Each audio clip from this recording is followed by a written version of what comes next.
ಚಿನ್ನಸ್ವಾಮಿ ಸ್ಟೇಡಿಯಂನಲ್ಲಿ ನಡೆಯುವಂತಹ ಪಂದ್ಯಾವಳಿಯ ಸಂದರ್ಭದಲ್ಲಿ ಪೊಲೀಸರು ಸಾಕಷ್ಟು ಭದ್ರತೆಯ ಜೊತೆಯಲ್ಲಿ ಯಾವುದೇ ರೀತಿಯಾದಂಥ ಸಮಸ್ಯೆಗಳಾಗದಂಥ ರೀತಿಯಲ್ಲಿ ಸಾಕಷ್ಟು ನಿಗಾವನ್ನು ವಹಿಸಲಾಗುತ್ತೆ. ಆದರೆ ಪ್ರತಿ ಪಂದ್ಯದ ಸಂದರ್ಭದಲ್ಲೂ ಕೂಡ ಕಾಳಸಂತೆಯಲ್ಲಿ ಟಿಕೆಟ್ಗಳ ಮಾರಾಟ ಜೊತೆಗೆ ಅಧಿಕವಾಗಿ ಮಾಡ್ತಾ ಇರುವಂಥ ಬಗ್ಗೆ ಪೊಲೀಸರ ಗಮನಕ್ಕೆ ಬಂದು ಆ ಬಗ್ಗೆ ಕೇಸ್ಗಳನ್ನು ಕೂಡ ಮಾಡಲಾಗ್ತಾ ಇರುವಂಥದ್ದು. ಆದರೆ ನಿನ್ನೆ ಅಷ್ಟೇ CCB ಪೊಲೀಸರು ಅಲ್ಲಿರುವಂತಹ ಕ್ಯಾಂಟೀನ್ನ ನೌಕರನನ್ನೇ ಬಂಧನ ಮಾಡಿದರೆ ಆತನ ಬಳಿ ಹೆಚ್ಚಿನ 100% ಹೆಚ್ಚು ಟಿಕೆಟ್ಗಳು ಸಿಕ್ಕಿದೆ. ಆದರೆ ಪೊಲೀಸರ ಒಂದು ಕಾರ್ಯವೈಶೈಲಿ ಆಗಿರ್ಬೋದು ಅಥವಾ ಎಲ್ಲಿಂದ ಆತನಿಗೆ ಟಿಕೆಟ್ ಸಿಕ್ಕಿದೆ ಅನ್ನೋದ್ರ ಬಗ್ಗೆ ಸ್ವತಃ ನಮ್ಮ ಜೊತೆಲಿ ಮಾತಾಡೋಕ್ಕೆ ಸಿಟಿ ಪೊಲೀಸ್ ಕಮಿಷನರ್ ಆಗಿರುವಂಥ ಸೀಮಂತ್ ಕುಮಾರ್ ಸಿಂಗ್ ಇದ್ದಾರೆ.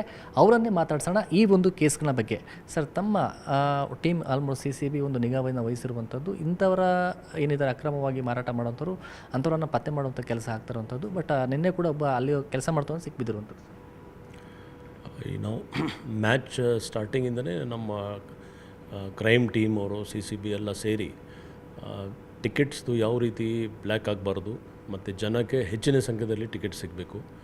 ಯಾಕೆಂದರೆ ಆಲ್ರೆಡಿ ಸ್ಟೇಡಿಯಮ್ದು ಕೆಪಾಸಿಟಿ ತುಂಬ ಕಡಿಮೆ ಇದೆ. ಸೊ ಆದಷ್ಟು ಜಾಸ್ತಿ ಮಾರಾಟ ಆದರೆ ಟಿಕೆಟ್ಸ್ ಸೇಲ್ ಆದರೆ ಜನ ಬರಲಿಕ್ಕೆ ಅನುಕೂಲ ಆಗುತ್ತೆ. ಸೊ ಆ ನಿಟ್ಟಿನಲ್ಲಿ ನಾವು ಒಂದು ಟೀಮ್ ರಚನೆ ಮಾಡಿದ್ದೀವಿ. ಸೊ ಸಾಕಷ್ಟು ಟೀಮ್ ಇದೆ.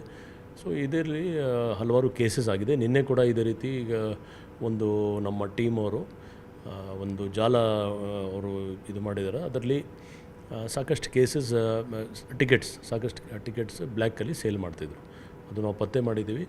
ಮುಂದಿನಿಂದ ಕೂಡ ನಾವು ಲಿಂಕ್ ಹುಡುಕ್ತಾ ಇದ್ದೀವಿ. ಅವ್ರು ಎಲ್ಲಿ ಇದು ಬೇಸಿಕ್ಲಿ ಅವರು ಟಿಕೆಟ್ ಪರ್ಚೇಸ್ ಮಾಡಿ ಇಂಟರ್ನ್ ಬೇರೆಯವ್ರಿಗೆ ಜಾಸ್ತಿ ರೇಟಲ್ಲಿ ಕೊಡೋದು ಅಂತ ಆ ಥರ ವ್ಯವಸ್ಥೆ ಮಾಡ್ಕೊಂಡಿದ್ರು. ಸೊ ಇದರಲ್ಲಿ ಏನಾಗಿದೆ, ಜನಕ್ಕೆ ಗೊಂದಲ ಆಗ್ತದೆ, ನಮಗೆ ಟಿಕೆಟ್ ಸಿಗ್ತಾಯಿಲ್ಲ, ಟಿಕೆಟ್ ಆ್ಯಕ್ಚುಲಾಗಿ ಕಡಿಮೆ ಇದೆ ಅಂತ. ಆ ಥರ ಜನಕ್ಕೆ ತೊಂದರೆ ಆಗಬಾರ್ದು. ಆ ನಿಟ್ಟಿನಲ್ಲಿ ನಾವು ಕಂಟಿನ್ಯೂಸ್ ಆಗಿ ಮಾನಿಟರ್ ಮಾಡ್ತೇವೆ. ನಮ್ಮ ಮಾನಿಟರಿಂಗ್ ಸ್ಕೀಮಲ್ಲಿ ಇದು ನಿನ್ನೆ ಕೂಡ ಸಿಕ್ಕಿದೆ. ಸರ್, ಅಂದರೆ ಪ್ರತಿ ಬಾರಿ ಕೂಡ CCB ಆ್ಯಂಡ್ ನಿಮ್ಮ ಟೀಮು ಮಫ್ತಿಯಲ್ಲಿ ಕೆಲವೊಂದು ಕಡೆ ಮಾಡುವಂಥದ್ದು. ಆ ಟಿಕೆಟ್ಗಳೇನೆಂದರೆ ಮೊದಲು ಸಿಗಬೇಕು ಅಂತಂದರೆ ಈಗ ಎಲ್ಲ ಆನ್ಲೈನ್ ಇರುವಂಥ ಸರ್, ನೀವು ಕೂಡ ಎಲ್ಲ ಆನ್ಲೈನ್ ಮಾಡಿಸ್ಬಿಟ್ಟಿದ್ದೀವಿ ಆಲ್ರೆಡಿ ಜೊತೆ ಟೀಮಲ್ಲಿ ಡಿಸ್ಕಸ್ ಮಾಡಿ.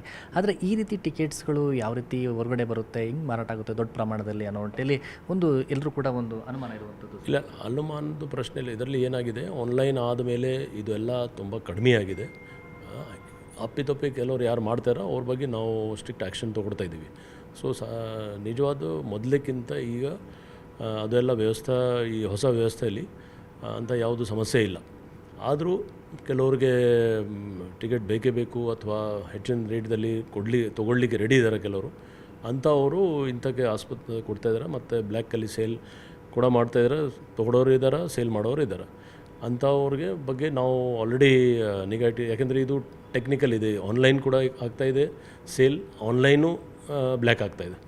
ಸೊ ಬರೀ ಫಿಸಿಕಲಿ ನಮ್ಮದು ಟೀಮ್ಗಿಂತ ಆನ್ಲೈನ್ ಅಬ್ಸರ್ವ್ ಮಾಡ್ತಾಯಿದ್ದೀವಿ, ಎಲ್ಲೆಲ್ಲಿ ಯಾವ್ಯಾವ ವೆಬ್ಸೈಟ್ಸಲ್ಲಿ ಎಲ್ಲೆಲ್ಲಿ ಸೇಲ್ಗೆ ಜನ ಅಪ್ರೋಚ್ ಆಗ್ತಾರೆ. ಸೊ ಅದನ್ನು ಕಂಟ್ರೋಲ್ ಮಾಡಿ ಇಟ್ಟಿದ್ದೀವಿ. ಸರ್, ಮುಂದೆ ಈ ರೀತಿ ಮಾಡೋಂಥವ್ರಿಗೆ ಏನು ಎಚ್ಚರಿಕೆ ಕೊಡ್ತೀರಿ ಸರ್? ಮುಂದೆ ಯಾರೋ ಇಂಥಕ್ಕೆ ಸಿಕ್ಕಾಕೊಡ್ಬಾರ್ದು. ಎರಡು ತೊಗೊಳೋರು ಮತ್ತು ಸೇಲೋರು ಮಾಡೋರು ಇಬ್ರಿಗೂ ತೊಂದರೆ ಆಗ್ತದೆ. ಯಾಕೆಂದರೆ ಏನು ವೆಬ್ಸೈಟಲ್ಲಿ ಅನೌನ್ಸ್ ಆಗಿದೆ ಲೀಗಲ್ ಪ್ರಕಾರ, ಆ ಲೀಗಲ್ ಪ್ರಕಾರ ತೊಗೊಳ್ಬೇಕು. ಹೆಚ್ಚಿನ ರೇಟಲ್ಲಿ ತೊಗೊಂಡ್ರೆ ಅದು ಒಂದು ಇಲ್ಲೀಗಲೂ ಇರ್ಬೋದು ಮತ್ತು ಜೆನ್ಯೂನ್ನೆಸ್ ಕೂಡ ಗೊತ್ತಿರಲಿಕ್ಕಿಲ್ಲ.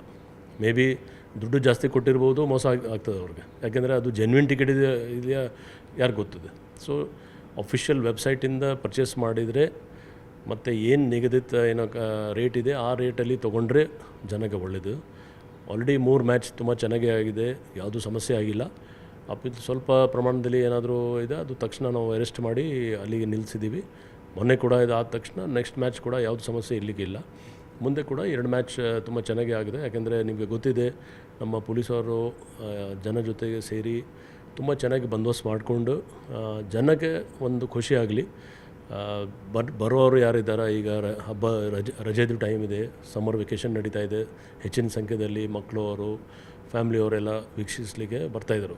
ಸೊ ಆ ನಿಟ್ಟಿನಲ್ಲಿ ನಾವು ಎಲ್ಲ ಆ್ಯಂಗಲಿಂದ, ಸೆಕ್ಯೂರಿಟಿ ಆ್ಯಂಗಲಿಂದ, ಅವ್ರಿಗೆ ಟಿಕೆಟ್ ಆ್ಯಂಗಲಿಂದ, ಮೆಟ್ರೋ ಟ್ರಾನ್ಸ್ಪೋರ್ಟೇಷನ್ ಆ್ಯಂಗಲ್, ಎಲ್ಲ ಆ್ಯಂಗಲಿಂದ ಎಷ್ಟು ಸಾಧ್ಯ ಇದ್ದರೆ ಪೊಲೀಸ್ ಅವರು ಬೇರೆ ಇಲಾಖೆಯವ್ರ ಜೊತೆಗೆ ಸೇರಿ ಚೆನ್ನಾಗಿ ವ್ಯವಸ್ಥೆ ಮಾಡಿದರು.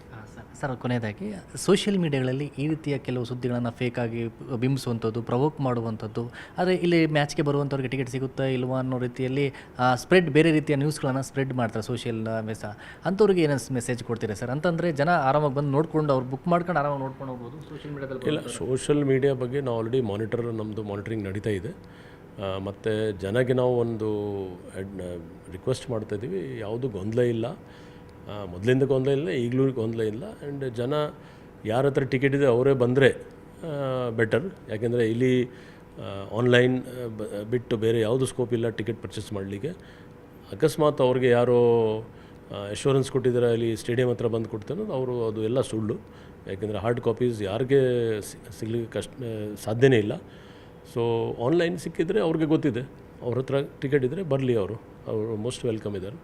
ಇಲ್ಲ ಅಕಸ್ಮಾತ್ ಅವ್ರಿಗೆ ಸಿಕ್ಕಿಲ್ಲ ಕೆಲವು ಕಾರಣಕ್ಕೋಸ್ಕರ, ಯಾಕೆಂದರೆ ಲಿಮಿಟೆಡ್ ಸೀಟ್ಸ್ ಇದೆ, ಅವ್ರ ಮನೆಯಲ್ಲಿ ಅವರ ಫ್ರೆಂಡ್ಸ್ ಜೊತೆಗೆ ಅಥವಾ ಬೇರೆ ಏನಾದರೂ ಹಾಲಲ್ಲಿ ಎಲ್ಲಿ ವೀಕ್ಷಣೆ ಮಾಡಬಹುದು. ಬಟ್ ಇಲ್ಲಿ ಬಂದರೆ ರೋಡಲ್ಲಿ ನಿಲ್ಲಿಗೆ ನಾವು ಬಿಡೋದಿಲ್ಲ.